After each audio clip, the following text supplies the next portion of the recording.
ابراہیم علیہ السلام پھر یہاں سے جب ہجرت کر کے گئے ہیں تو حدیث میں آتا ہے، صحیح بخاری کی حدیث ہے کہ حضرت ابراہیم علیہ السلام جب جا رہے تھے تو راستے میں ایک بادشاہ تھا جو کیا کیا کرتا تھا کہ کسی کے ساتھ بھی کوئی خوبصورت عورت ہوتی تو اس عورت پہ قبضہ کر کے اس کے شوہر کو قتل کروا دیا کرتا تھا۔ تو حضرت ابراہیم علیہ السلام حضرت سارہ کے ساتھ جب ہجرت کرتے ہوئے جا رہے تھے تو بادشاہ کو کہیں مخبری ہوئی، لوگوں نے بتایا کہ بہت خوبصورت عورت ہے یعنی ابراہیم علیہ السلام کے ساتھ۔ تو بادشاہ نے حضرت سارہ کو بلوایا، تو ابراہیم علیہ السلام اور حضرت سارہ کو بلوایا۔ حدیث میں آتا ہے کہ ابراہیم علیہ السلام سے پوچھا گیا کہ یہ کون ہے۔ حضرت ابراہیم نے پہلے حضرت سارہ کو بتا دیا تھا کہ میں تمہیں یوں کہوں گا کہ یہ میری بہن ہے۔ وجہ اس کی ہے کہ اس کو یہ بتا دیا جاتا نا شوہر ہے تو وہ فوراً قتل کر دیتا، کیونکہ بادشاہ کی عادت تھی کہ کوئی بھی خوبصورت عورت ہوتی تو سب سے پہلے پتہ چلاتا اس کا شوہر کون ہے اور اس کو قتل کر دیتا۔ ابراہیم علیہ السلام نے حضرت سارہ سے کہا کہ اس وقت روئے زمین پر میرے اور تمہارے سوا کوئی مسلمان نہیں ہے، یعنی اس وقت روئے زمین سے مراد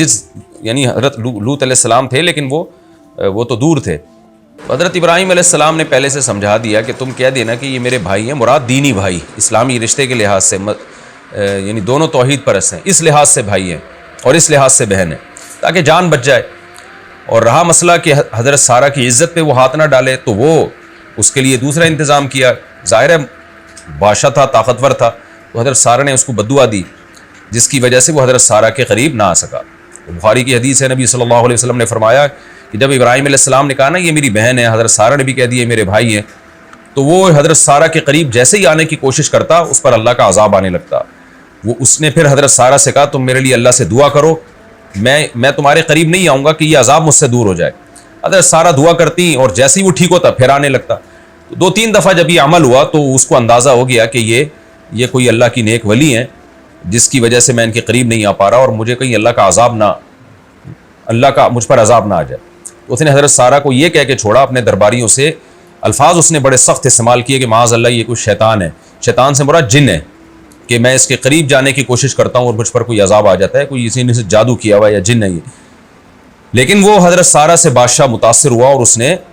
یعنی اس کو اتنا تو اندازہ ہو گیا کہ یا تو یہ کوئی جن ہے یا کوئی ولی اللہ ہے کہ ان کی دعا فوراً قبول ہو رہی ہے، تو اس نے حضرت سارہ کو ایک باندی ہدیہ دی جن کو ہاجرہ کہا جاتا ہے۔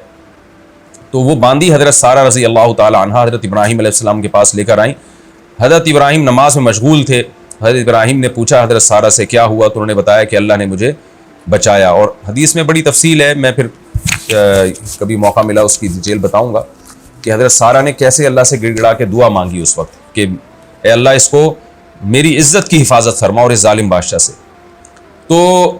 حضرت سارہ کی اللہ نے حفاظت فرمائی اور حضرت ہاجرہ ان کو باندی کے طور پہ ملی۔ تو حضرت سارہ نے پھر وہ باندی یعنی حضرت ہاجرہ حضرت ابراہیم علیہ السلام کو ہبہ کر دی، گفٹ کر دی۔ حضرت ابو ہریرہ رضی اللہ تعالیٰ عنہ نے جب یہ حدیث سنائی تو آپ نے فرمایا کہ اے اہل عرب تم سب ہاجرہ کی اولاد میں ہو،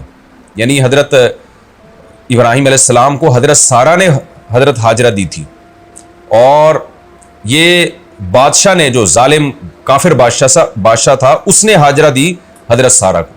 تو پھر حضرت ہاجرہ کو لے کے ابراہیم علیہ السلام چلے اور ان سے آپ کی اولاد ہوئی، اور اس میں محمد صلی اللہ علیہ وسلم پیدا ہوئے، اور عرب کے جو قریش تھے وہ حضرت ہاجرہ ہی کی اولاد میں تھے۔ لیکن یہ اس میں سارے نہیں تھے، کیونکہ اسماعیل علیہ السلام نے جو نکاح کیا وہ جرہم ایک قبیلہ تھا جو وہاں آ کے آباد ہوا، تو کچھ ان کی اولاد میں، کچھ حضرت ہاجرہ کی اولاد میں۔